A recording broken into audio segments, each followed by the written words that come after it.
चलिए, वक्रता केंद्र, कर्व केंद्र, ये दर्पण से संबंधित है, न कि लेंस से। गोली दर्पण, जिस खोखले गोले का भाग होता है उसके केंद्र को दर्पण का वक्रता केंद्र कहते हैं। परिभाषाएं बहुत ही महत्वपूर्ण होती हैं, इसलिए ध्यान दीजिए। गोली दर्पण, जिस खोखले गोले का भाग होता है उसके केंद्र को दर्पण का वक्रता केंद्र कहते हैं। इसे कैपिटल सी से निरूपित करते हैं। ये आपका वक्रता केंद्र है। गोली दर्पण, जिस खोखले गोले का भाग होता है उसके केंद्र को दर्पण का वक्रता केंद्र कहते हैं। इसे कैपिटल सी से निरूपित करते हैं। कर्व रेडियस यानी वक्रता त्रिज्या। वक्रता त्रिज्या, गोली दर्पण के परावर्तक तल की त्रिज्या को दर्पण की वक्रता त्रिज्या कहते हैं। किसे? गोली दर्पण के परावर्तक तल की त्रिज्या को दर्पण की वक्रता त्रिज्या कहते हैं। इसे कैपिटल आर से निरूपित करते हैं।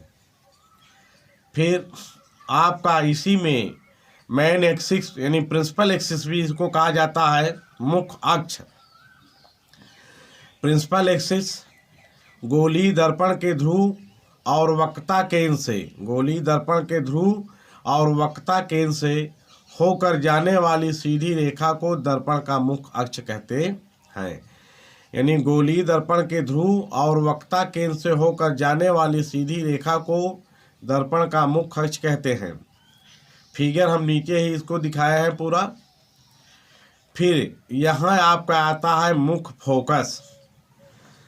मुख्य फोकस, तो ये अवतल दर्पण में पहले ये आपका फिगर भी बना हुआ है।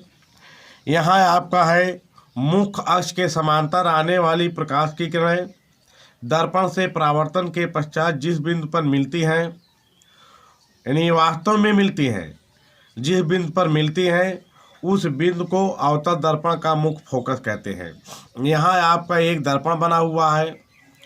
दर्पण का ध्रुव P है। मुख्य अक्ष के समांतर ये किरणें आ रही हैं। जहाँ C लिखा है इसके यह किरण जो गई है यह मुख्य अक्ष है। यह फोकस और ध्रुव से होकर के जाती, वक्रता केंद्र और ध्रुव से होकर जा रही है। अब किरण दर्पण से टकराई है। दर्पण से टकराने के बाद यही किरण ये एक बिंदु पर मिल रही है। सभी किरणें ये जा करके एक बिंदु पर मिल रही हैं।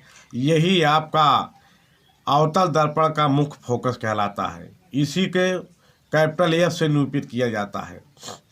मुख्य फोकस मैंने आपको बताया, मुख्य अक्ष के समांतर आने वाली प्रकाश की किरणें दर्पण से परावर्तन के पश्चात जिस बिंदु पर मिलती हैं उस बिंदु को अवतल दर्पण का मुख्य फोकस कहते हैं। यानी अवतल दर्पण में किरणें वास्तव में मिलती हैं। यहाँ सभी किरणें आपका एक बिंदु पर मिलती हुई दर्शाई गई हैं और मुख्य अक्ष वक्रता केंद्र और ध्रुव से होकर के जाता हुआ दिखाया गया है।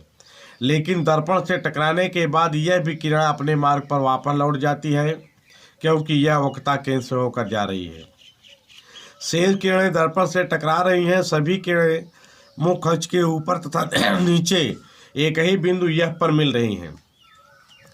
इसलिए यह जो है अवतल दर्पण का मुख्य फोकस कहलाता है। इसी तरीके आपका उत्तल दर्पण में भी मुख्य फोकस होता है।